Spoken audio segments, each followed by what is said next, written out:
CTV విశ్వవ్యాప్త వీక్షకులందరికీ సనాతన సంస్కృతి వేదికకు వెల్కమ్.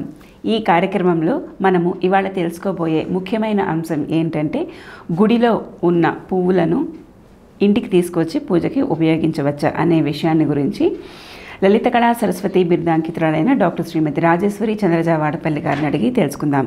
ఇక అంతకంటే ముందుగా మన హిందూ ధర్మాన్ని కాపాడవలసిన బాధ్యత మనదే, ఇది గుర్తించవలసిందిగా ప్రార్థన. నమస్తే అమ్మ. నమస్కారం అమ్మా. గుడిలో దేవుణ్ణి పూజించడానికి అవసరం కాబట్టి పువ్వుల మొక్కలు వేసుకుంటూ ఉంటారు. కొంతమంది అలా మొక్క నాటితే పుణ్యం అని చెప్పి కూడా కావాలని వెళ్ళి నాటుతూ ఉంటారు కదా. అయితే దాంట్లో ఉన్న అర్థం పూర్తిగా తెలియక కొంతమంది ఆ పువ్వుల్ని ఇంటికి తీసుకొచ్చి పూజకి ఉపయోగించుకుంటారు కొంతమంది. ఇది సరైనదేనా కాదా ఒకసారి వివరించండి. తప్పకుండా. సిటీవీ వీక్షకులకు, అభిమానులకు, ప్రేక్షక దేవుళ్లకు అందరికీ కూడా మన సనాతన హైందవ సంస్కృతి వేదిక అయినటువంటి సనాతన సంస్కృతి కార్యక్రమానికి స్వాగతం అండి. ఇప్పుడు మనం మాట్లాడుకోబోతున్నటువంటి అంశం గుడిలో ఉన్నటువంటి అనేక రకాల పూల చెట్ల నుంచి పూలను సంగ్రహించి మన ఇంటికి తెచ్చుకుని మన ఇంట్లో పూజలకు వాడుకోవచ్చా అని అడుగుతున్నాం. అది ఎంత మాత్రం పనికిరాదండి. అది లక్ష్మీ దోషాన్ని కలగజేస్తుంది. దానివల్ల తప్పు ఏంటి అని అంటే పెద్ద తప్పు. అది లక్ష్మీ దోషాన్ని కలగజేస్తుంది. లక్ష్మీ దోషం అంటే ఏంటి అంటే లక్ష్మి క్రుధ్యతి సర్వదా, ఇంకేముంది, అటువంటి వారి యందు లక్ష్మి కోపాన్ని వహిస్తుంది. ఎందుకు అనంటే గుడిలో పూలు దేవుడివేనండి, ఆ దేవుడివి. అక్కడ గుడిలో ఏ దేవుడైతే ప్రతిష్ఠించబడ్డాడో ఆ దేవుడి సేవ కోసం నియోగించబడినటువంటి చెట్లవి. వాటికి సంబంధించిన పూలు ఆ దేవుడికి మాత్రమే వినియోగం అవ్వాలి. అట్లాగే మన తిరుమల ఉందంటే కొండ మీద పూలన్నీ శ్రీవారివే. అవును, మనం పెట్టుకోవడానికి అక్కడ అర్హత లేదు, అవకాశం లేదు. తెలియక చాలామంది మూరల కొద్దీ పువ్వులు అక్కడ చవకగా దొరుకుతాయని కొనేసి పెట్టుకుంటారు, తెలియక పెట్టుకుంటారు. కానీ అక్కడ రాసి కూడా ఉంటాయి బోర్డులు, కొండ మీద పూలన్నీ శ్రీవారివే. అక్కడ కిందన మాత్రం చాలా దొరుకుతాయి, కింద పెట్టుకోవచ్చు మనం. అట్లాగా ఎప్పుడు కూడా చేయకూడదండి.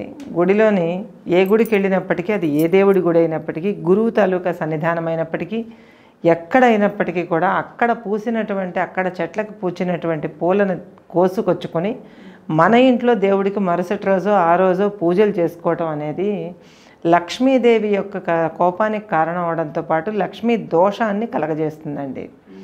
అందువల్ల పొరపాటును కూడా ఇటువంటి పనులు చేయవద్దు. ఎందుకంటే మనం ఎన్నో రకాల టిప్స్, ఎన్నో రకాల మార్గాలు, ఎన్నో రకాల పద్ధతులు పాటించి ఎలాగైనా కాస్త బ్రతుకు బాగుండాలన్న ఉద్దేశంతో నానా పాటలు పడుతూ ఉంటాం. ఇంకా అటువంటప్పుడు నాకు ఉన్నది చాలదు, ఇంకా మిగతావి కూడా కావాలన్నట్టు ఏలి కోరి తెచ్చుకున్నట్టు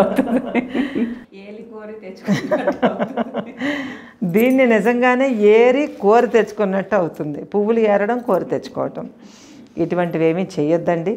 చేయకుండా మీ ఇంట్లో ఓ చిన్న చెట్టో పెద్ద చెట్టో ఏదో ఒకటి వేసుకోండి.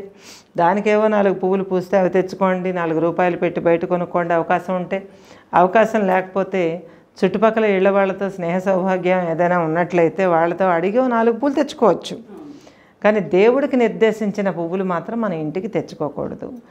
ఇదైతే ఖచ్చితమండి. ఇంకా ఒకవేళ ఇంతవరకు ఎవరైనా తెలియక చేస్తున్నప్పటికీ ఇక మీదట ఈ అలవాటుని మార్చుకోవాల్సిందిగా మిమ్మల్ని కోరుకుంటూ, అట్లాగే ఈ వీడియో కూడా మీకు నచ్చుతుందని ఆశిస్తూ మరిన్ని మంచి అంశాలతో మిమ్మల్ని కలుస్తాను. అదేవిధంగా మన సనాతన హైందవ పరిరక్షణ కోసం నడుం బిగించవలసిన సమయం ఆసన్నమైంది. అందువల్ల ఆలస్యం చేయకుండా మన సనాతన భారతీయ సంస్కృతి ప్రేమికులు, శ్రేయోభిలాషులందరూ కూడా ఒక తాటిపైకి రావాలి, ఒకే గళం కావాలి.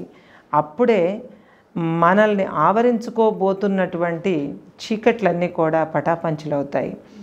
ఎందుకంటే సనాతన సంస్కృతి సౌరభం తర్వాత సనాతన సంస్కృతి ప్రజ్వలితమైనటువంటి శక్తి ముందు ఇంకా ఏదీ నిలబడదు.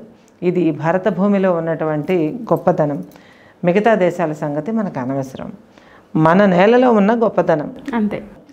అందుచేత మన నేలలో మన సంస్కృతిని మనం కాపాడుకోవలసినటువంటి అవసరం ఎంతైనా ఉందని మరోసారి గుర్తు చేస్తూ, జై శ్రీరామ్, జై శ్రీకృష్ణ, జై సనాతన భారతీయ సంస్కృతి. అందరూ బాగుండాలి. అందరికీ నమస్కారం. జై హింద్.